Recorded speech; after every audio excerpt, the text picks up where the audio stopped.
Programming के अंदर हमने डिफरेंट चीज़ें देखनी है। आज हम वेरिएबल्स और फंक्शन कॉलिंग देखेंगे, फंक्शन डेफिनेशन देखेंगे कैसे करते हैं। टेम्परेरी डाटा स्टोर करने के लिए वेरिएबल्स यानी कि वेरिएबल्स के अंदर डाटा स्टोर करा देते हैं। तो वेरिएबल्स का जेएस के अंदर बनाने के लिए एक वार का कीवर्ड होता है, वार का कीवर्ड यूज करते हैं। ये उसके अंदर अल्फा न्यूमेरिक्स का मतलब अल्फाबेट्स ABC भी आ गई और न्यूमेरिक्स मतलब 1 2 3 भी आ गए। ठीक है, क्या होते हैं फंक्शंस होते हैं कि हम यानी कि कोई भी काम ऑपरेट करना हो, कोई भी फंक्शन ऑपरेट करना हो। फंक्शन होता है कि कोई ना कोई फंक्शन उसने परफॉर्म करना है। ठीक है, आगे कॉल करने के लिए क्या डालते हैं, पैरेंथेसिस और आगे सेमीकोलन एट द एंड। ठीक है, देखेंगे ना कंसोल के अंदर एरर आ रहा होगा। ठीक है, ये कंसोल के अंदर आप लोगों के पास एरर आ रहा है। क्या एरर आ रहा है कि फंक्शन इज नॉट डिफाइंड।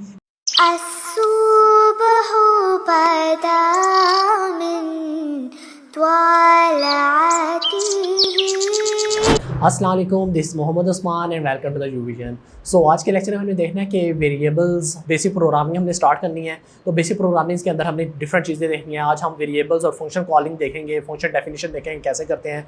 तो वेरिएबल्स चले आइए लेक्चर लेते हैं इसका। तो इसके वेरिएबल्स वगैरह देखते हैं कैसे बनाते हैं। तो आप मैंने पहले की एक फ़ाइल बना के रखी हुई है, तो मैं जस्ट इसे एडिट विद नोटपैड++ कर लेता हूँ।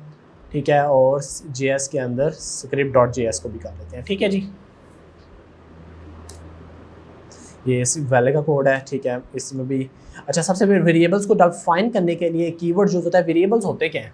वेरिएबल्स यानी कि हमारे पास आप एक समझ लें कि टेम्परेरी हम लोगों ने यानी कि अलजेब्रिक एक्सप्रेशंस पढ़े होते थे मैथमेटिक्स में, कि वहाँ पे हम कहते थे let x is equal to 10, y is equal to 20, यानी कि इस तरीके से हम डिफरेंट यानी कि वो वहाँ पे वेरिएबल्स बनाया करते थे। वही सेम टू सेम इधर वेरिएबल्स हैं कि हम टेम्परेरी डाटा स्टोर करने के लिए वेरिएबल्स यानी कि वेरिएबल्स के अंदर डाटा स्टोर करा देते हैं। एक वेरिएबल बनाया, उसके अंदर डाटा स्टोर कर लिया, उससे यूज़ कैसे कर लिया। ठीक है, अब आए उसका देखते हैं कि वेरिएबल्स कैसे बनाते हैं। तो JS के अंदर सब में वेरिएबल्स डिक्लेयर करने का अपना अपना मैथडोलॉजी होते हैं, लेकिन वेरिएबल्स होते क्या हैं, फंक्शंस कॉलिंग क्या होता है, ये बेसिक कॉन्सेप्ट हर प्रोग्रामिंग लैंग्वेज में सेम ही रहेगा।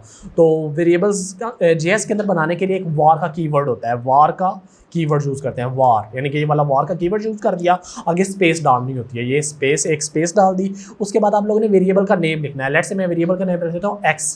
ठीक है, x इज इक्वल टू मैं रख देता हूँ 10। ठीक है जी, ये वेरिएबल एक x बन चुका है जिसके अंदर वैल्यू क्या स्टोर हो चुकी है, 10। ठीक है जी, अब नीचे में चलता हूँ और यहाँ पे एक वेरिएबल बना लेता हूँ वार, और फिर एक वेरिएबल बनाने का सेम टू सेम मेथडोलॉजी है y, यानी कि एक वेरिएबल बना लिया, पहले x बनाया, अब मैंने एक वेरिएबल बना लिया y इज इक्वल टू मैंने क्या कर दिया 20। ठीक है जी, और नीचे फिर एक वेरिएबल बना रहा हूँ वार, वहाँ पे एक वेरिएबल बना लिया z या सम, जो भी आप वेरिएबल का नाम रखते हैं। वेरिएबल का नाम जो मर्जी रख सकते हैं, ये नहीं कि x y z रख सकते हैं, कुछ भी अपना नाम रख सकते हैं। वार सम इज इक्वल टू मैंने क्या कर दिया 10 प्लस x प्लस y। ठीक है जी, ये x प्लस वाई यानी कि x के अंदर क्या वैल्यू स्टोर हो रही है 10 और y के अंदर क्या वैल्यू स्टोर हो रही है 20, तो दोनों का सम क्या हो जाएगा 30 और सम के अंदर क्या स्टोर हो जाएगा 30। ठीक है, अब मैं जैसे ही इस पर अलर्ट करूंगा तो मेरे पास सम, मैं यहाँ पे इसके अंदर सम को अलर्ट कर रहा हूँ, तो सम के अंदर क्या स्टोर हो रहा है 30, तो वो 30 आंसर बता देगा। यहाँ पे मैं जैसे इस पेज को रिफ्रेश करता हूँ, इधर गया जावास्क्रिप्ट वाली फाइल के अंदर सेम टू सेम वैसे ही लिंक लगाए हुए हैं, ये जिस तरीके से लास्ट हमने लेक्चर में देखा था स्क्रिप्टेड टैग से वो लिंक लगा हुआ है इसका। ठीक है, मैं जस्ट इस फाइल को ओपन करके दिखाता हूँ। देख रहे हैं वो अलर्ट में क्या आ रहा है 30 आ रहा है। ठीक है जी, क्योंकि सम के अंदर 30 स्टोर था। अच्छा, मैं लेट से यहाँ पे क्या कर देता हूँ y, तो y के अंदर क्या स्टोर हो रहा है 20, तो वहाँ पे क्या आंसर आ जाएगा, अलर्ट के अंदर 20 आंसर आ जाएगा। ठीक है जी, अच्छा इस तरीके से आप लोग वेरिएबल्स बनाते जाएंगे। अगर let's say x minus Y करता तो मेरे पास क्या आ जाना था, -10 आ जाना था, क्योंकि x की वैल्यू 10 माइनस 20 -10 आ जाना था आंसर। ठीक है, और सम के अंदर यहाँ पे अलर्ट को मैं सम कर देता हूँ, तो यहाँ पे क्या आ जाएगा -10 आ रहा है। देख रहे हैं आप लोग, तो ये वेरिएबल्स का कंसेप्ट था। अच्छा, वेरिएबल्स यानी कि एक दफ़ा बना लिया ना, लेट से आप लोग नीचे मैं दोबारा x को क्या कर देता हूँ, x इज इक्वल टू यहाँ पे नीचे कहीं पे x इज इक्वल टू क्या कर देता हूँ 20। ठीक है, अब आंसर क्या आ रहा होगा, पहले x की वैल्यू क्या थी 10, लेकिन वो लाइन नंबर 3 पे जाके क्या बन चुकी है, x की वैल्यू 20 हो चुकी है। तो अब 10 पहले 10 थी, अब लेकिन ओवरराइड हो चुकी है वैल्यू, यहाँ पे क्या हो रही है, ओवरराइड हो रही है। तो ये अब क्या सम के अंदर x इज इक्वल टू क्या 20 माइनस 20 0, तो अब 0 आंसर आना चाहिए।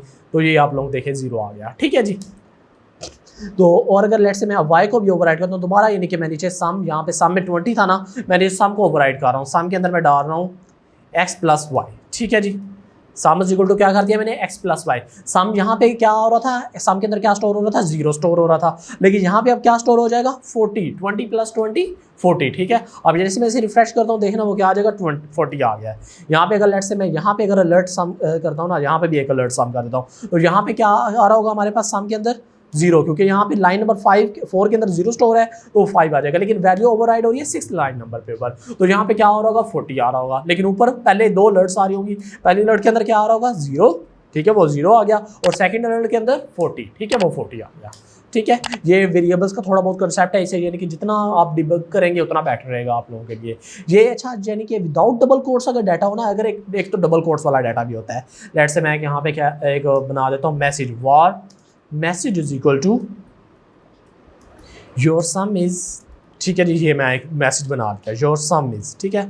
ये डबल कोट्स के अंदर लिखा हुआ है। जब भी डबल कोट्स के अंदर जो डाटा होता है उसे स्ट्रिंग टाइप डाटा टाइप कहते हैं, ठीक है। कौन सी डाटा टाइप का डाटा होता है, स्ट्रिंग का। स्ट्रिंग के अंदर क्या हो जाता है, वारचार भी आ जाते हैं। वारचार मतलब अल्फा न्यूमेरिक्स, वारचार यानी कि उसके अंदर अल्फा न्यूमेरिक्स का मतलब अल्फाबेट्स ABC भी आ गई, और न्यूमेरिक्स मतलब 1 2 3 भी आ गए, ठीक है जी। इसके अंदर यानी कि आप लोग यानी कि स्ट्रिंग के अंदर डाल सकते हैं। अगर विदाउट डबल कोट्स आप लोगों ने कोई डाटा लिखा हुआ है तो उसके अंदर जस्ट इंटीजर्स जाएंगे। लेट्स से ये 10 और 20 आप लोगों ने क्या लिखा हुआ था, विदाउट डबल कोट्स लिखा हुआ था, तो विदाउट डबल कोट्स क्या होंगे, जस्ट और जस्ट इंटीजर्स होते हैं। इंटीजर्स क्या होते हैं 1 2 3 4 5, ठीक है, ये इंटीजर्स हो जाएंगे, ठीक है। और यहाँ पे हम देखते हैं कि ये मैसेज हमने लोगों ने बना लिया है। अब यहाँ लेट्स से मैं यहाँ पे मैसेज को अलर्ट करता हूँ। पहले जैसे मैं कंट्रोल क्यू कर लेता हूँ ये ऊपर वाले सम को, और नीचे मैंने मैसेज को अलर्ट किया है। तो जैसे मैंने इसे अलर्ट किया तो वहाँ पे क्या आ गया, योर सम इज, जो वो वाली स्ट्रिंग आ गई है, ठीक है। अभी तक हमने डाटा और भी बहुत सारा टाइप्स का होता है, डाटा इंटीजर्स का होता है, फ्लोट का होता है, डेसिमल्स का होता है, फ्लोट और डबल का होता है, और स्ट्रिंग, वारचार, ये हम डाटा बेस के अंदर बाकी डाटा टाइप्स देखेंगे। अब PHP के अंदर अभी जस्ट यानी कि इंटीजर्स और स्ट्रिंग को लेके चलते हैं। इनमें 2 ही डिफरेंस रखना है। अगर विदाउट डबल कोट्स डाटा लिखा है तो वो इंटीजर है, अगर विदाउट डबल कोट्स लिखा है, अगर डबल कोट्स के अंदर लिखा है देन वो स्ट्रिंग है, ठीक है जी।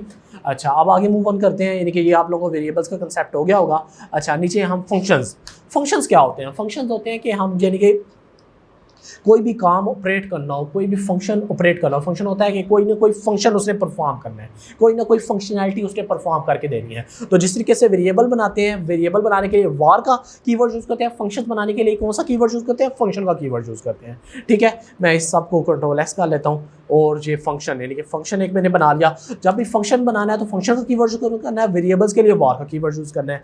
आगे फंक्शन का नेम आ जाएगा। फंक्शन का नेम लेट से आप कुछ भी रख सकते हैं। लेट से मैंने लिख दिया XYZ रख दिया, कोई भी आप नाम रख सकते हैं। फंक्शन का आगे नेम लिख दिया, आगे आ रही है पैरेंथेसिस, इसकी पैरेंथेसिस बोलते हैं। ये स्मॉलर ब्रैकेट्स और स्मॉलर ब्रैकेट को साथ ही क्लोज कर दिया, ठीक है। सबसे पहले फंक्शन का कीवर्ड आ गया, ठीक है, ये फंक्शन का कीवर्ड, स्पेस, फिर आगे फंक्शन का नेम, आगे पैरेंथेसिस, उसके बाद ये ब्लॉक यानी कर्ली ब्रैकेट्स का ब्लॉक, जैसे CSS के अंदर नहीं डालते थे वो वाला ब्लॉक आ गया, ठीक है। अब इस फंक्शन ये जस्ट डिफाइन हुआ है। इस फंक्शन के अंदर मैं वो सारा वेरिएबल्स वाला डाटा जितना भी है ना वो इसके अंदर मैंने लिख दिया, ठीक है जी। अब जैसे मैंने ये फंक्शन एक जस्ट बन गया है, यानी कि फंक्शन बन गया है लेकिन ये कुछ करेगा नहीं, अभी कर भी रहा है लेकिन ये कॉल नहीं हो रहा।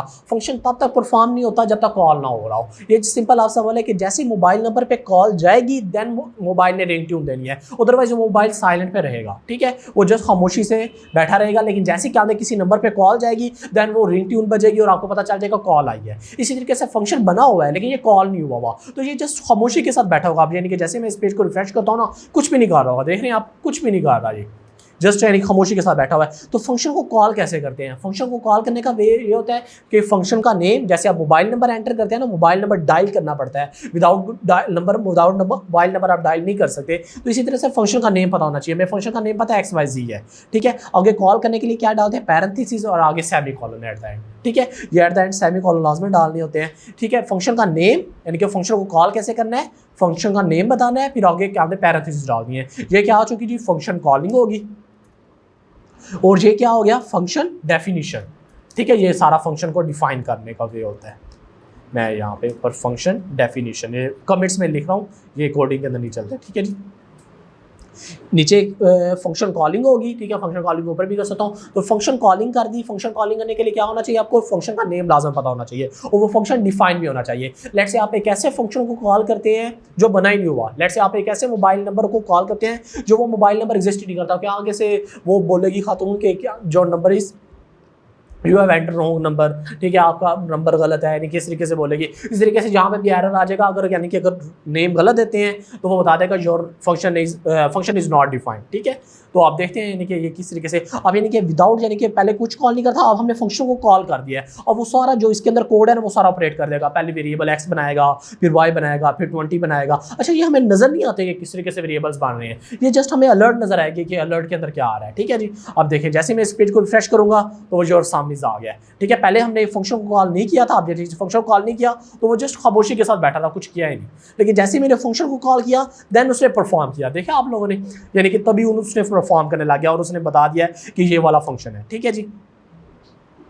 अच्छा, आगे हम देखते हैं कि इसका आगे हम लेट से मैं जान के फंक्शन का नाम ना xyz2 कर दिया, ठीक है। xyz2 किया तो वो वाला फंक्शन एग्जिस्ट ही नहीं करता, तो वो मोबाइल नंबर पे होता तो वो बता देती कि आधे लड़की में कि ये नंबर आपका रॉन्ग नंबर है, ठीक है। लेकिन यहाँ पे तो कुछ भी नहीं आया, तो आप इंस्पेक्ट एलिमेंट करके देखेंगे ना, कंसोल के अंदर एरर आ रहा होगा, ठीक है। ये कंसोल के अंदर आप लोगों के पास एरर आ रहा है, क्या एरर आ रहा है कि function is not defined, xyz2 is not defined भाई, यानी कि वो बता रहा है कि ये लाइन नंबर 13 के ऊपर xyz2 इज नॉट डिफाइंड, ये वाला फंक्शन एग्जिस्ट ही नहीं करता जिसे आप कॉल कर रहे हैं, वो तो xyz पड़ा हुआ है। हाँ, यहाँ पे भी xyz2 कर देता हूँ, देन वो कहेगा हाँ भाई कॉल चली गई है, वो ऊपर अलर्ट आ गई, ठीक है जी।